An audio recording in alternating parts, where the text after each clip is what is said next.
Celebramos, como cada año, el Domingo de Cristo Rey, último domingo del mes de octubre, el día más cerca a la fiesta de Todos los Santos, que ha sido puesta como una especie de broche para finalizar el año litúrgico con una fiesta de Nuestro Señor, que es el inicio y el fin del año litúrgico, por supuesto. En el nombre del Padre, del Hijo y del Espíritu Santo. Amén. Estamos a escasos 3 años de cumplirse un siglo del establecimiento de esta fiesta de Cristo Rey por su santidad Pío XI. Esto nos ha llevado a la reflexión para ver cuánto hemos avanzado y si hoy en día todavía subsisten las causas que motivaron al Sumo Pontífice a establecer esta fiesta. Profundizando un poco más y mirando hacia nuestro interior, es cierto que esta fiesta ha dado sus frutos y lo seguirá dando, pero podríamos considerar que en nuestro presente las causas no solo han desaparecido, sino que se han profundizado e incluso se han multiplicado. El móvil de esta fiesta fue para contrarrestar el laicismo que reinaba en este momento, donde se quería excluir a Dios de todas las acciones públicas, sacarlo de la política, sacarlo de los estados, confinarlo solamente a las sacristías y a los templos, a los conventos, aquellos que no habían sido saqueados ya por otras revoluciones anteriores, y que muchos de ellos, habiendo sufrido estos ultrajes, se habían reorganizado y otra vez volvían a rendir el honor a nuestro Señor Jesucristo. El Papa, con el establecimiento de esta fiesta, es como que planta una base firme para que los creyentes sigan, amparados y apoyados en esta acción litúrgica y que esto se conmemore año tras año precisamente con esta gran fiesta en honor de Cristo Rey, que no solamente debería ir a lo que es la parte litúrgica, la parte teórica, la parte bonita, sino que también tendría que profundizar en nuestro interior, y eso lo vamos a ver, que nos lo dice precisamente la epístola de esta misa, seleccionada con muchísima sapiencia, y en la cual evidentemente se inspira el Papa para establecer la encíclica, para dar la encíclica que establece esta misa. Y bien, queridos fieles, hoy ya no solamente luchamos contra el laicismo, el cual se ha arraigado todavía mucho más, y ha expulsado a Dios, ya no diríamos que de las instituciones públicas, sino también de sus iglesias. ¿Cuánto vamos a las iglesias y ya no vemos la honra de nuestro Señor Jesucristo, sino la honra del hombre? La honra de las cosas humanas, de la tecnología, de los inventos. Y nuestro Señor Jesucristo como que estuviera agazapado, como que estuviera en un armario, en un closet, ¿sí? Allí escondido porque no era el tiempo todavía de que Él reine. Y lo peor es que esto no se ha agudizado en los hombres enemigos de la Iglesia, sino que también de alguna manera ha inficcionado, nos ha contaminado también a los cristianos y, no se diga, a los hombres de iglesia, que hemos querido congraciarnos con el mundo. Ahora nos avergüenza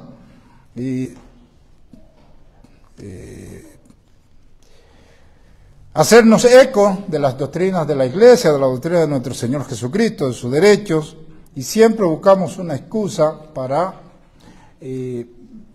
escaparnos de ellos, escurrirnos y no tener nosotros que dar la cara por nuestro Señor, desgraciadamente. De manera que ahora ya no solamente luchamos contra el laicismo en aquel entonces, sino que también ahora con el relativismo. Ahora todo es relativo. cuánto convenga o cuánto no convenga, pero ¿a quién? ¿A nuestro Señor o a mí? Cuánto me conviene a mí. Y ahí en ese sentido entonces nosotros hemos sido traidores. Pero también con el relativismo ha llegado el racionalismo, que antes era de los enemigos de la iglesia, lo que era racionalista, y miraban todo bajo el tamiz de la razón. Pero hoy también nosotros en la iglesia, los católicos, pero también los hombres de iglesia, han entrado en este juego del demonio y han enarbolado estas banderas en lugar de la bandera de nuestro Señor Jesucristo. Por lo que nosotros, reflexionando un poco, deberíamos ver qué es lo que toca, ahora ya no para nosotros conquistar o reconquistar el mundo, sino para reconquistarnos a nosotros mismos.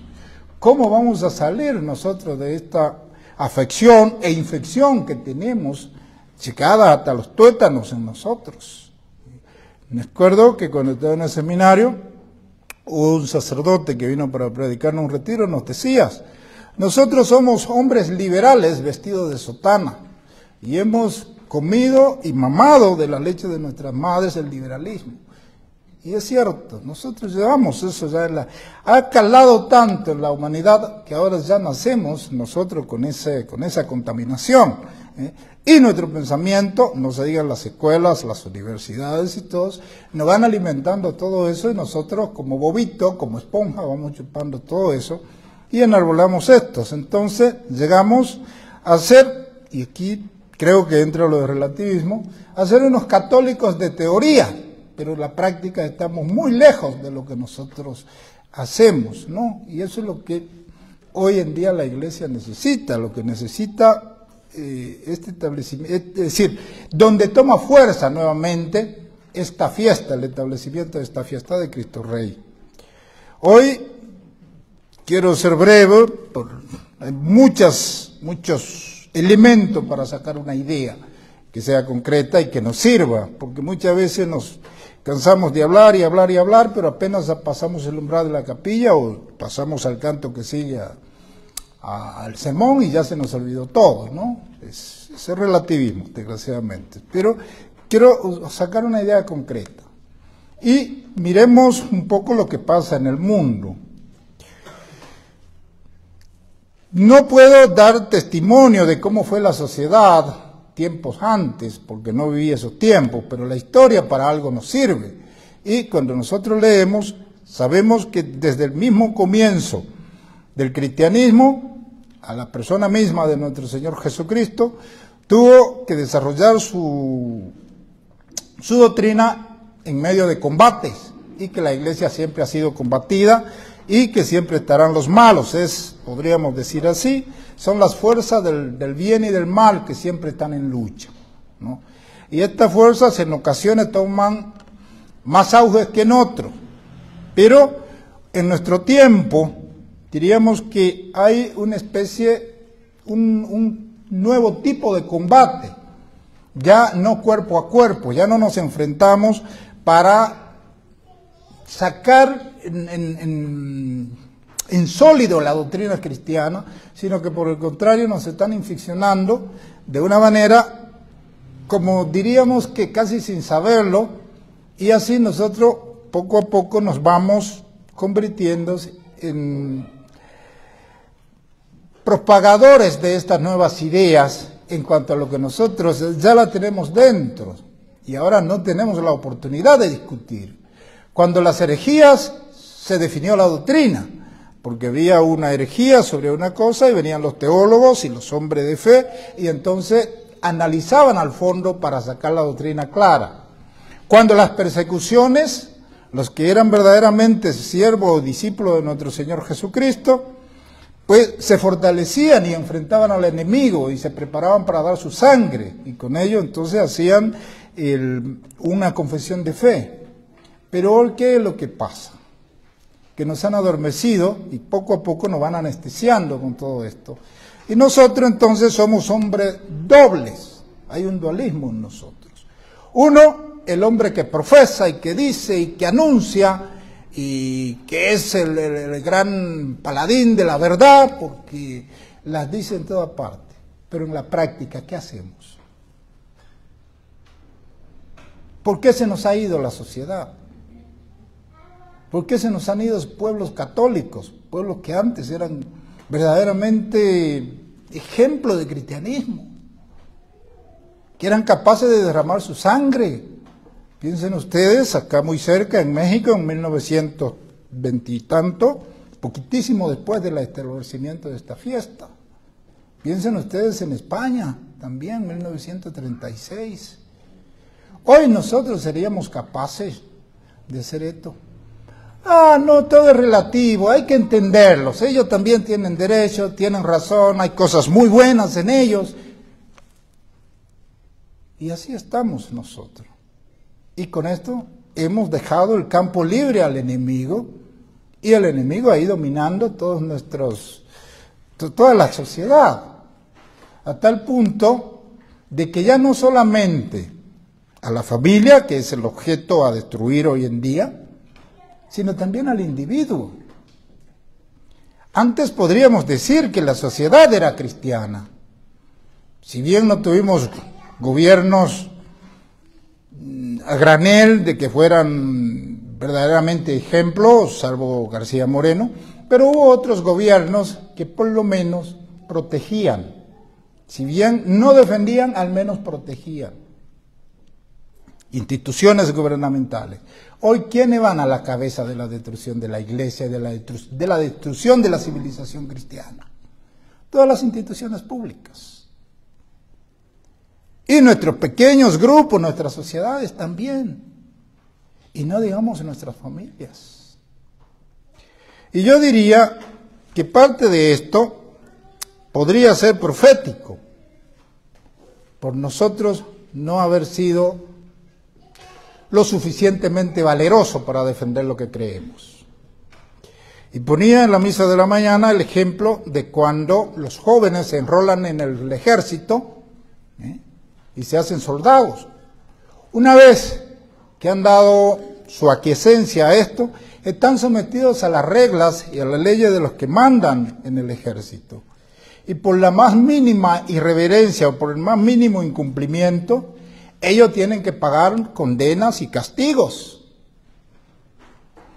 privaciones de libertad, por lo que nosotros, como ciudadanos ordinarios, no tendríamos que llevar ni siquiera una reprensión, pero para ellos, como se han enrolado en el ejército, tienen que cumplir cierto reglamento, y la falta, el cumplimiento, la más leve falta al cumplimiento de ese reglamento, constituye una, ¿cómo se llama? Exactamente. Entonces, nosotros, ¿qué pensamos? Que Dios está allá, nuestro Señor Jesucristo después de la ascensión se fue al cielo, y está allá arriba, más allá de las nubes, por allá. Entonces no nos oye acá, no nos ve. Nosotros le hacemos la promesa, pero Él está allá entretenido en otras cosas, y se ha olvidado de nosotros. Y entonces nosotros no tomamos el lujo de, bueno, ahora Él no está, no nos ve, entonces esta promesa que yo hice tampoco la está viendo, no me está viendo. Y entonces ahí está el problema. Hemos hecho un compromiso como soldados de nuestro Señor Jesucristo, y nuestro Señor Jesucristo tiene la autoridad y va a pedir a nosotros ese cumplimiento.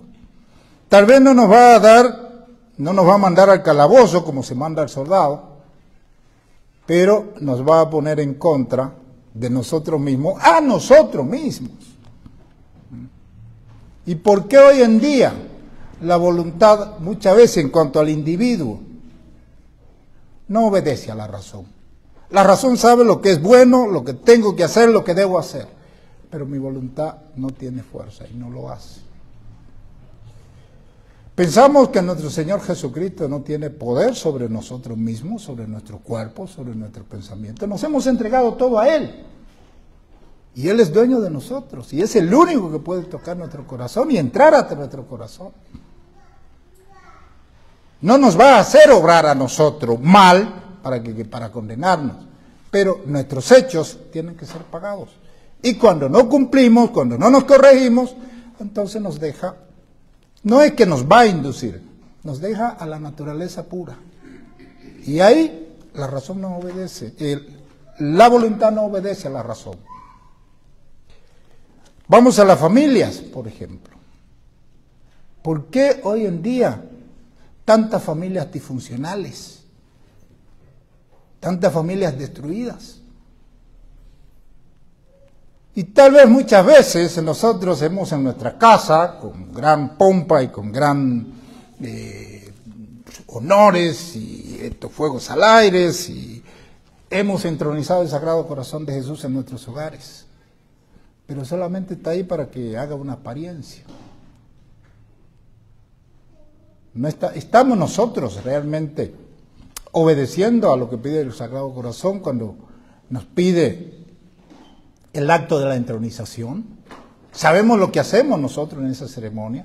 ¿O simplemente lo leemos en el libro del Padre Mateo y después vemos que lo hizo fulano, que lo hicieron en tal capilla y que vamos, no, yo lo quiero hacer también en mi casa? Pero estoy dispuesto a cederle a nuestro Señor el puesto que le corresponde en la familia. Muchas veces no. Solamente lo ponemos y yo sigo haciendo lo mismo e incluso a veces ahondando más. Y entonces pagamos la consecuencia.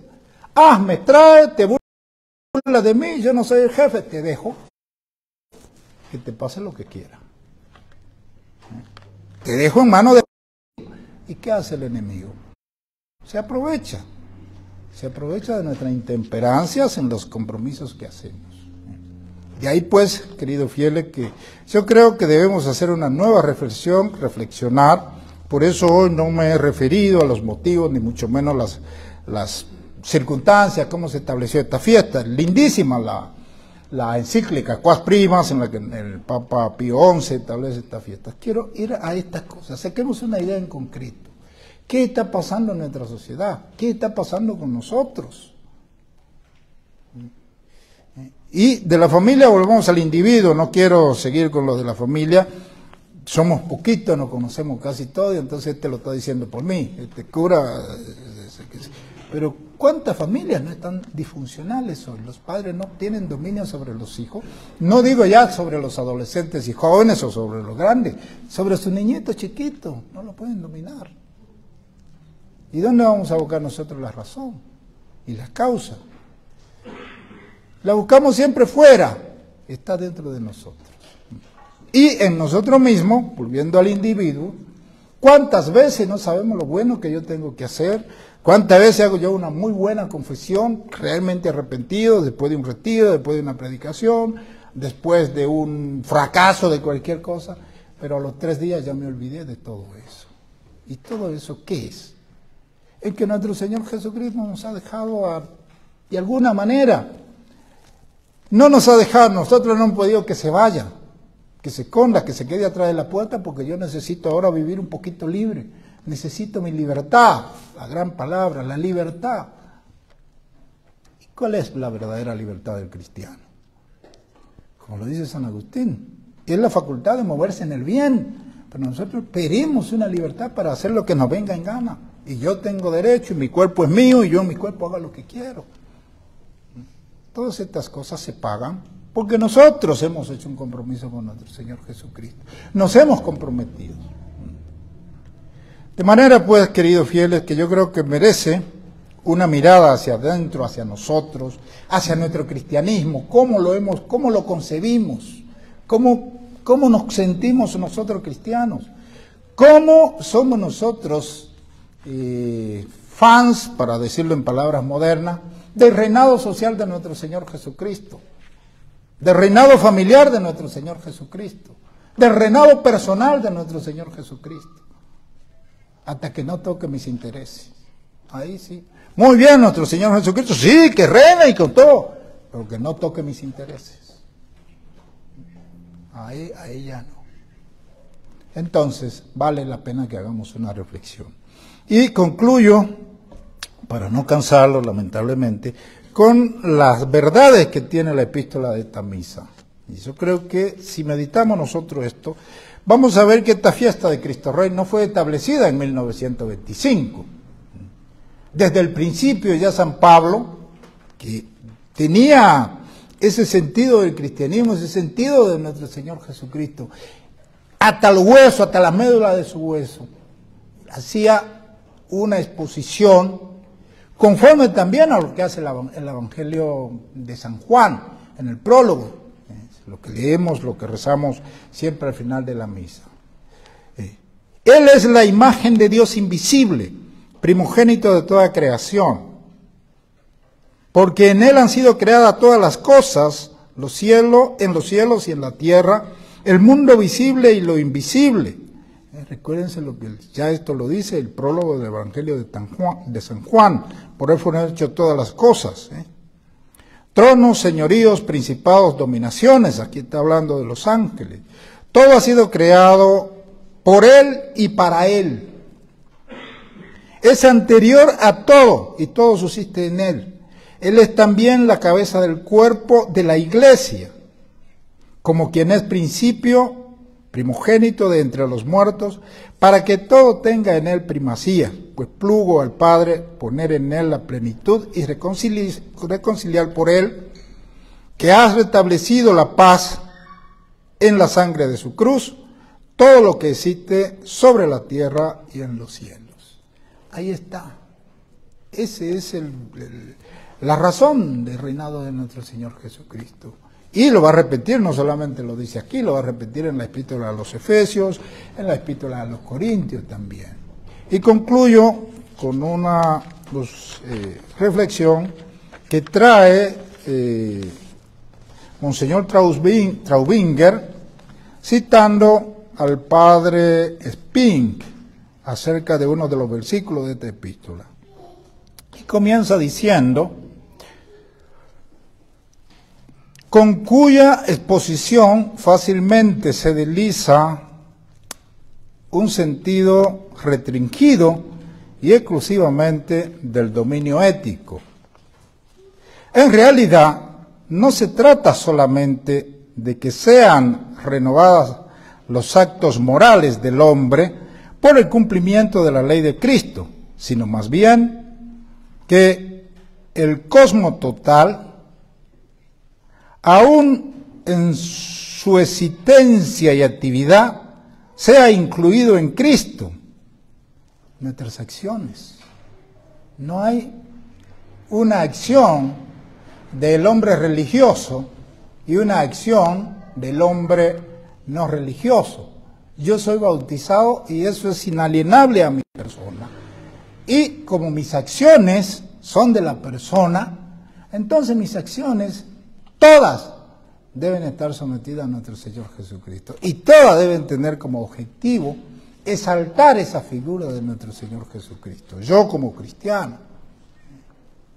Y eso es lo que quiere decir este padre. Es decir, que no solamente lo llevemos a un plano ideológico, diríamos a un plano teórico. Es un plano real. Tenemos que ponerlo en lo que somos. Cada paso que damos, cada cosa que hacemos tiene que ser la de un cristiano. No es de un hombre divorciado. Bueno, sí, yo soy religioso cuando voy a la iglesia, yo soy religioso cuando llego a mi casa y voy a rezar el rosario, cuando voy a instruir a mis hijos. No, en todo momento, en toda ocasión, yo tengo que ser ese hombre. En los actos más mínimos, en los actos solo que yo hago en mi vida, donde nadie me ve, donde nadie puede llevar cuenta de lo que hago. Yo soy una persona cristiana, soy persona de Cristo, pertenezco a Él. Y ahí entonces sí incluimos a nuestro Señor Jesucristo con la idea con la que nos dice el apóstol San Pablo y con la idea con que el Padre lo estableció entre nosotros para que sea principio y fin de toda la creación. Así como al final de un libro todos los capítulos antecedentes toman una nueva forma concentrada que lo abarca todo en un capítulo final y son recapitulados en él. Así también el cosmos completo, el espiritual y el material han sido realmente construidos nuevamente sobre la persona del hombre Dios.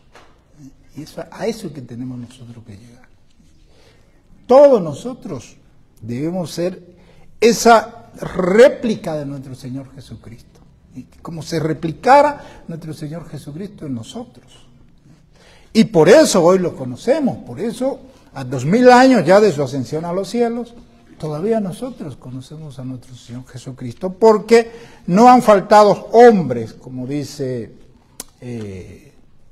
nuestro Señor, las puertas del infierno no podrán contra mi iglesia. No han faltado hombres que nos han transmitido eso. Pero nosotros, como dice el apóstol San Pablo, llevamos esto en vaso de barro.